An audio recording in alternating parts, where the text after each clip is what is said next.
Of course, but you'll get nothing out of me until the meeting. Are you heading to the meeting? Yeah, I'll be there shortly.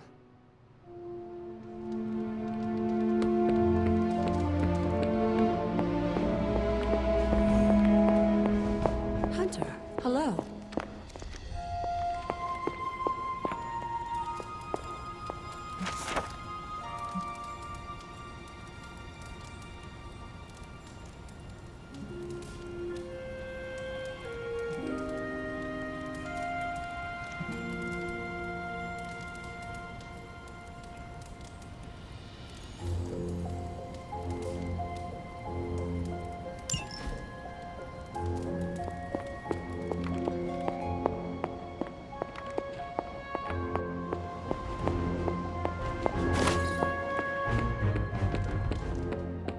Caretaker has shared so much wisdom. Coming to book club tonight? Meet you there. Let's get moving.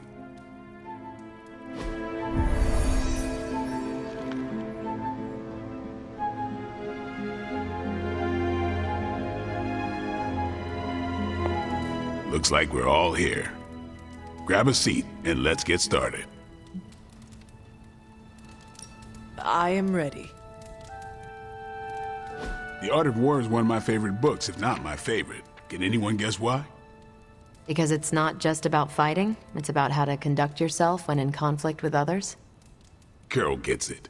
For quite a while, all my interactions with people involve some form of conflict. Interesting. This book laid things out for me. Helped me understand you don't always smash yourself against a problem face first. You must understand your enemy before you can hope to defeat them. Hunter, you get this more than most. You understood Lilith, which led you to discover her weakness. With that came her defeat.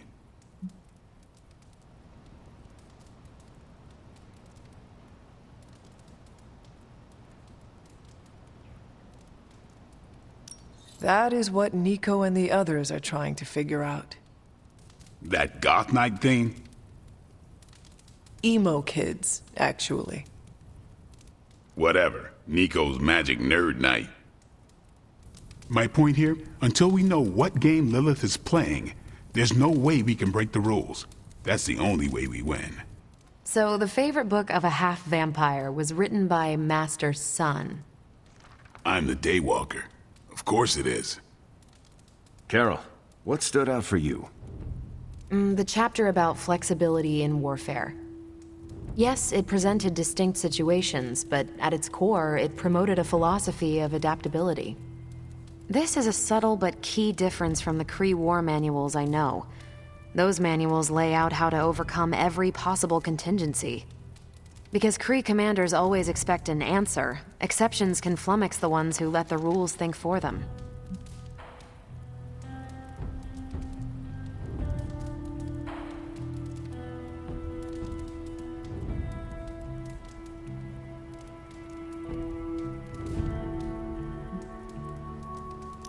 Are you not better off if you know how to win? They don't tell you how to win. They tell you how the Kree have previously won. The Art of War encourages fluidity of thought.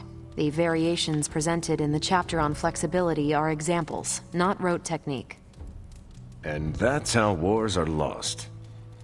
So I've been dying to know, what is Captain America's favorite part of this book? After this read, everything he had to say about deception and warfare. Ooh, explain. Wait, what used to be your favorite? Discussions of leadership. There's a lot of good stuff in there. I've long since internalized all that worked for me and examined what didn't. But convincing your enemy that your greatest weakness is your most powerful strength. Or the opposite, that your strength is a vulnerability? Exactly. It struck me, especially regarding our conflict with Lilith. So, what's our greatest strength?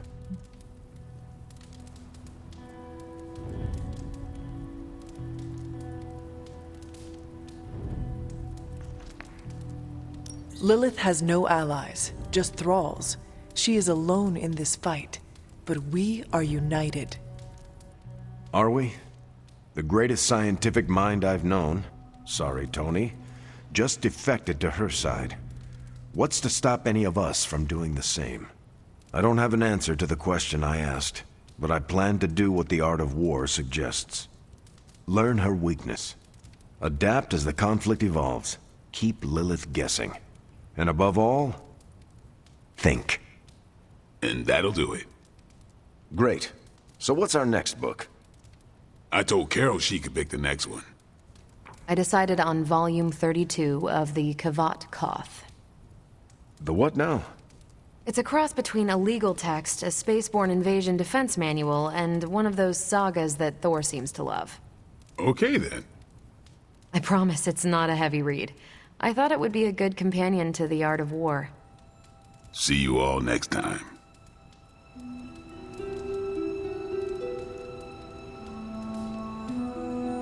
I didn't know what I was getting into when I signed up, but I'm glad we have book club.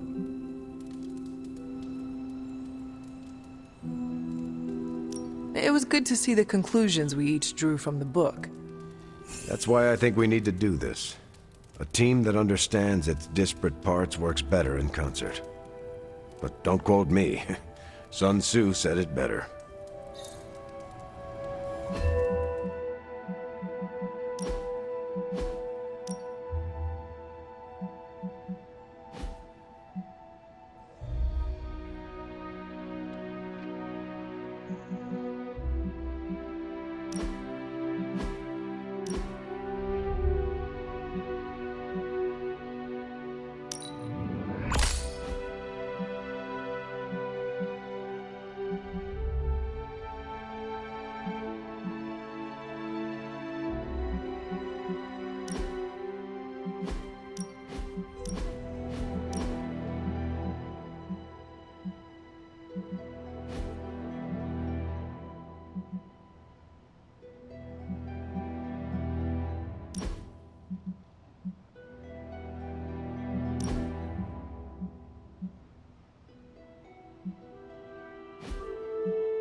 I'm nervous about my book. I don't know how much of it will translate. Not the language, the ideas. It is good to encounter new views. They help you better comprehend your own. You really connected with The Art of War, huh? I think you'll like my choice. Give it a shot. That's all I ask.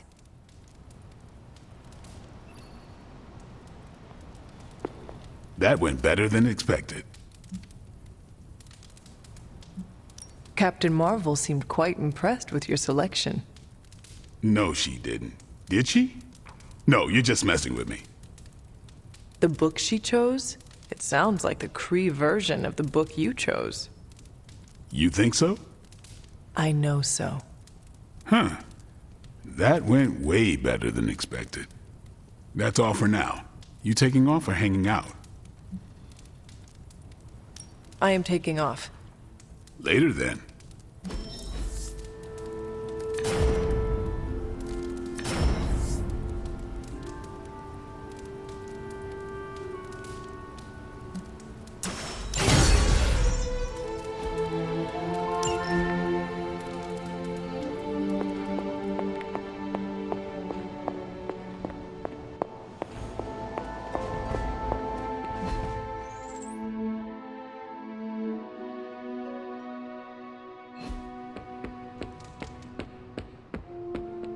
I wanted to talk to you about, actually, let's go someplace else.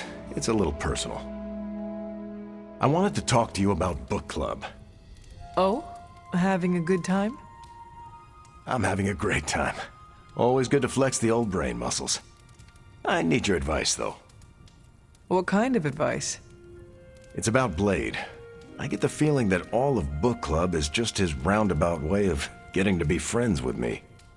I mean, I'm touched. He seems like a good guy, but shy. So how do I tell him I'm totally cool with being best pals without scaring him off? Got any thoughts?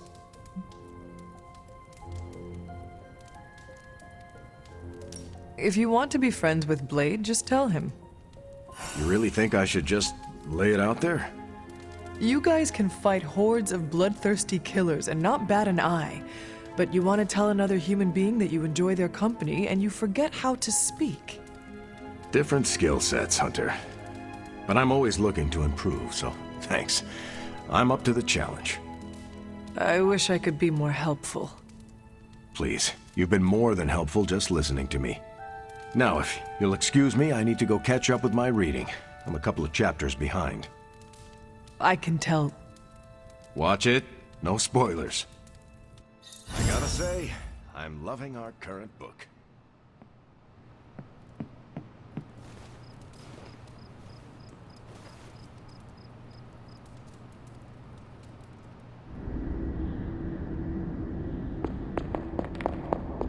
Here to gloat, Mother? Quite the opposite. I was concerned. I could not sense you after. Your pet monster nearly destroyed me? An unintended and unforeseen consequence of your continued assault against me. The mystical energies within our blood do not always mix well with off-worlders. But neither do the wards of your pretentious sorcerer. The venom creature is a calculated but necessary risk.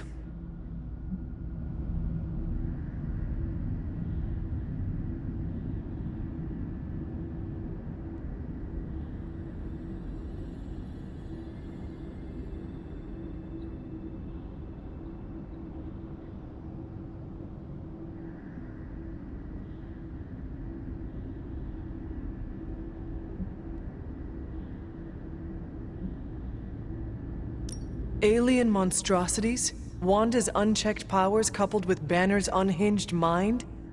Whatever you are planning, Mother, I fear it may be beyond even your control. Your concern touches me, but I would risk the heavens themselves if it meant saving you. I do not need saving. Oh, but you do. And that crack in your collar is the first step. Every revolution of self starts with the tiniest of rifts, an ever so slight splinter in the glass, a hanging thread begging to be pulled until it unravels all. You should be celebrating. That crack is the beginning of your emancipation from my sister's control. She keeps you collared because she fears you. They all do. Sarah wants to hold you back from realizing your full potential, the way she tried to hold me back centuries ago.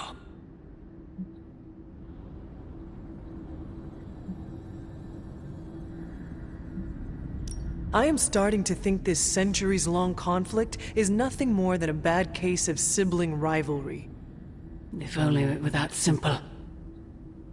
It is about you. It always has been about you. Besides, you are the person she's trying to subjugate. I've already broken free. Once you're unshackled, you will finally be free to be yourself. And who is that? Answer me!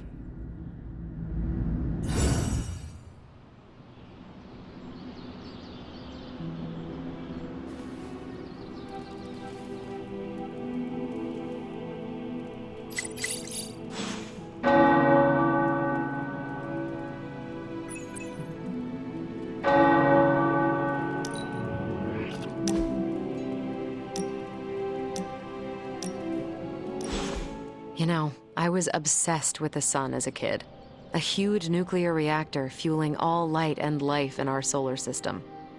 And then looking up at the stars at night and realizing there were other nuclear reactors, some of them even bigger and brighter, probably supporting planets just like ours.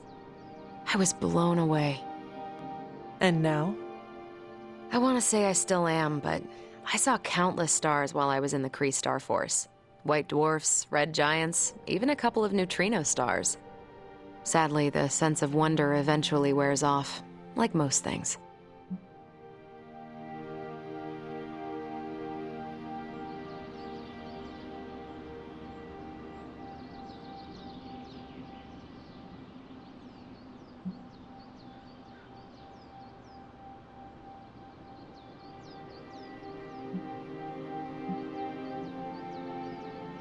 We all change and grow. The things that we once found curious are now mundane. It is proof of how far we have come. I guess you're right. Heck, I know you're right. The Kree's Psyche Magnetron took me pretty far from some Boston girl. Kree DNA will open a lot of doors for you. Makes a girl wonder where I'd be without it. What would the life of regular Carol Danvers look like?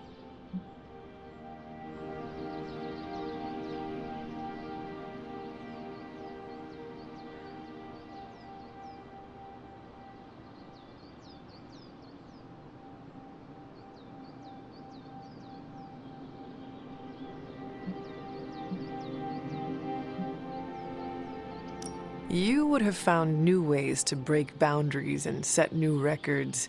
Probably break those as well.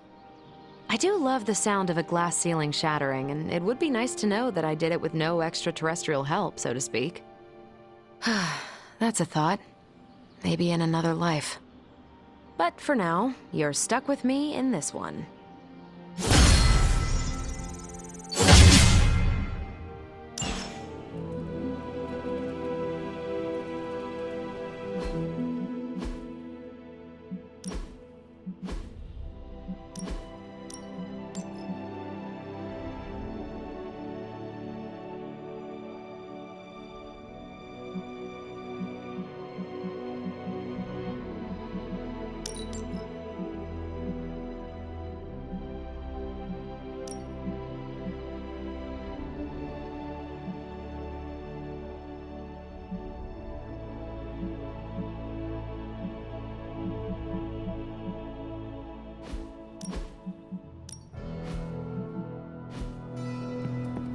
Hunter, we have finished the symbiote sampling device.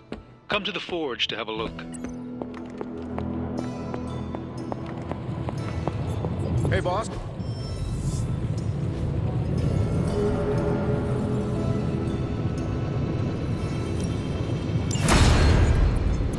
Here you are, Hunter. One symbiote sampler, hot off the old demonic presses. That is not what I expected. Yes, I for one am not going anywhere near that thing. You're a doctor. Don't tell me you're afraid of a little needle. That is most certainly not a needle. Well, you say tomato, I say one gamma-infused arc-powered laser tomato. Either way, we're good to go. Now we just have to get close enough to Venom to use it.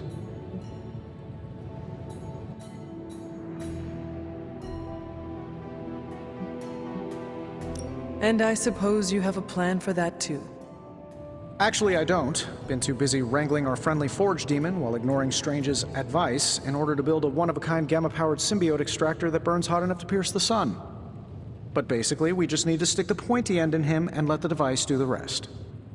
Once we jab that thing, the symbiote will be extracted and stored within the chamber. The fluid inside should maintain the sample's molecular integrity indefinitely. I based it on the saliva he left on you during that last round. I see. And does Spider-Man, Peter, think it will actually work? I'm not sure. To be honest, I've kind of been keeping him out of the loop on this one. Look, Peter's a great kid, with a big heart. He looks at Venom and he doesn't see the same mucus monster we do. All he sees is Eddie Brock. From what he's told me, the two of them weren't exactly best friends before the symbiote got thrown into the mix. But that doesn't matter to Peter. It's not going to be easy to get that sample. We'll have to get real close. I know Peter would give anything, including his own life, to save Eddie. Guess I just don't want to see him distracted when the time comes. Look what happened to me with Bruce.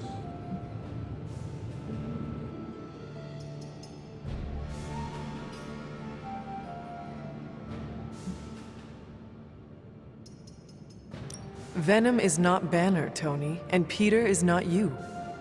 Well, that's the point. I look at Peter and I see, well, maybe the person I could have been if I didn't let money, fame, and my dad's war profiteering get the best of me. Maybe I just want to keep the kid a kid for as long as possible. Tony.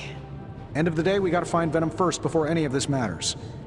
Given his symbiote is happily sliming its way across the 5 boroughs, it's gonna be hard getting any kind of reading on him with conventional means, as in the non-demonically possessed kind. Thankfully, there's always Auntie Caretaker and her magic mirror. I'd check in with her. Talk to you soon, Hunter.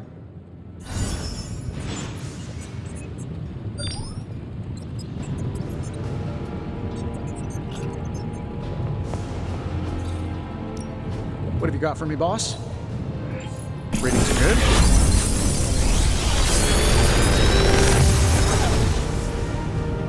Genius inventor strikes again.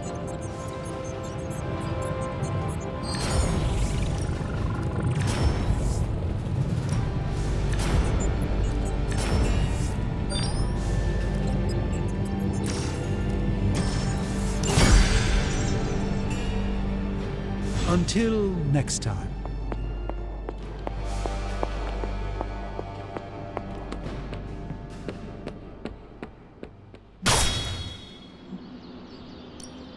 No pain, no gain. Hydra won't want to tussle with me now.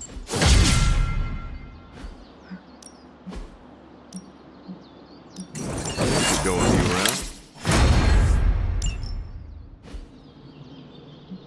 Think Doctor Strange knows Merlin? I'm still waiting for...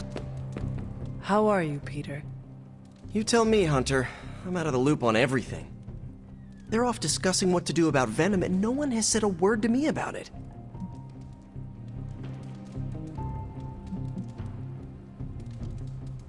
Maybe they are trying to protect you, Peter.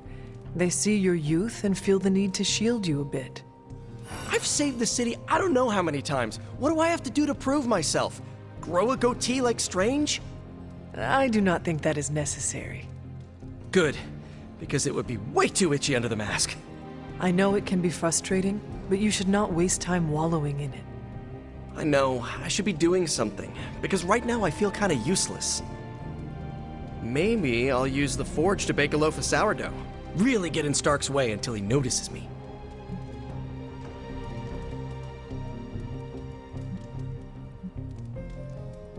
If you want Stark to pay attention to you, there are better ways to make your point than making bread. Well, I was kidding about that, but if you have suggestions... Just walk up to him and suggest a way to help. Okay, you've made your point. Fine. Maybe I'll speak up. Excellent. Just give me a bit. I'm a little rusty. The Sinister Six caused me to miss out on my speech class final.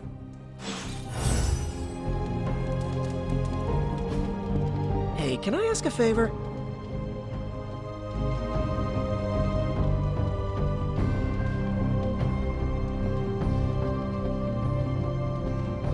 Thanks, Hunter.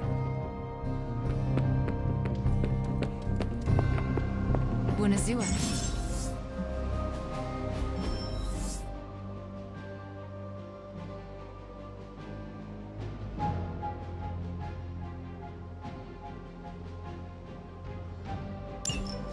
I want to ask Bruce for help, and then I remember that, no, that's not an option anymore.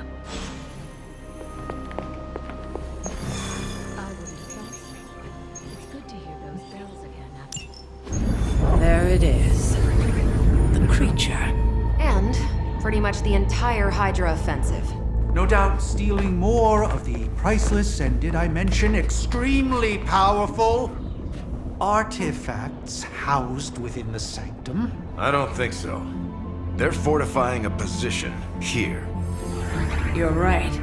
We're never gonna get close enough to get a symbiote sample. Oh, I wouldn't say never. Venom problem? No problem. Wow, you got some serious range on that old Spidey sense, kid. Or he got my text. Either way, I'm your guy. Come on, team. I got an idea.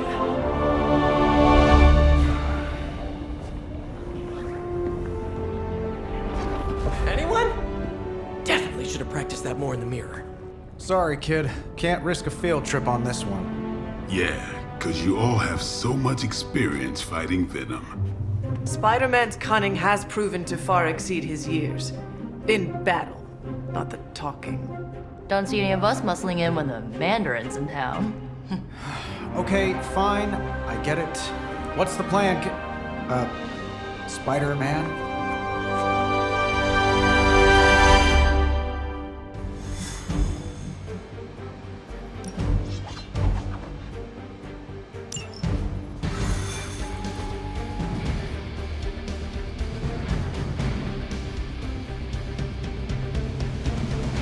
We've lost people before.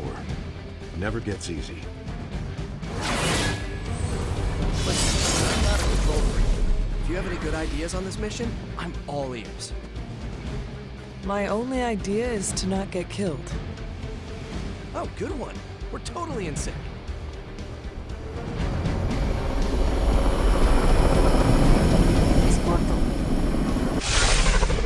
Given their history together, I suppose it does make sense to trust Spider-Man on this plan of his. What's the worst that could happen? Actually, don't answer that. Happy to oblige.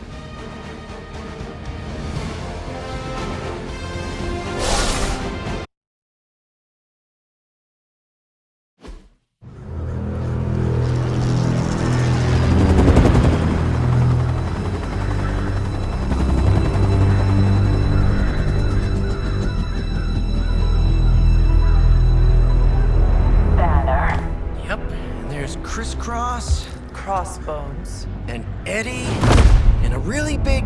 What is that?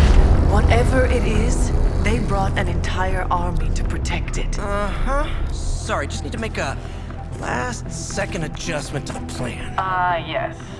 The plan. What is it? Right. Okay, stay low, wait for my signal. The time wasted. Suppressing gamma energy versus harnessing it. Oh, when Mother sees what I have accomplished. What's up, Doc? Eat his brains. Signal! Signal! That was the signal!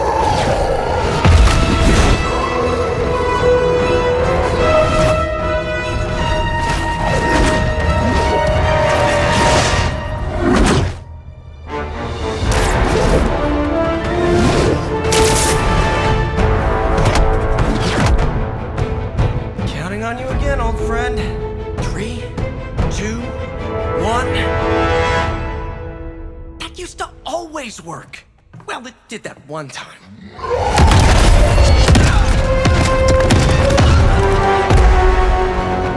Parker, report. Parker, status. Well, I am under a little pressure, but Eddie's right where I want him.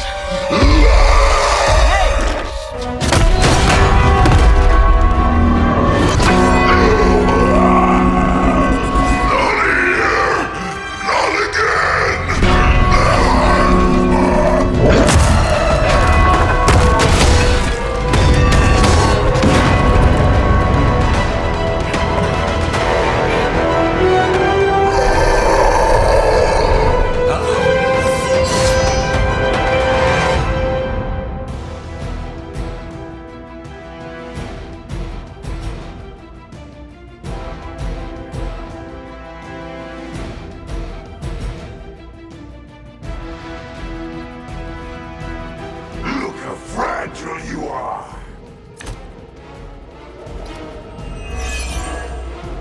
I take it we're on to plan B.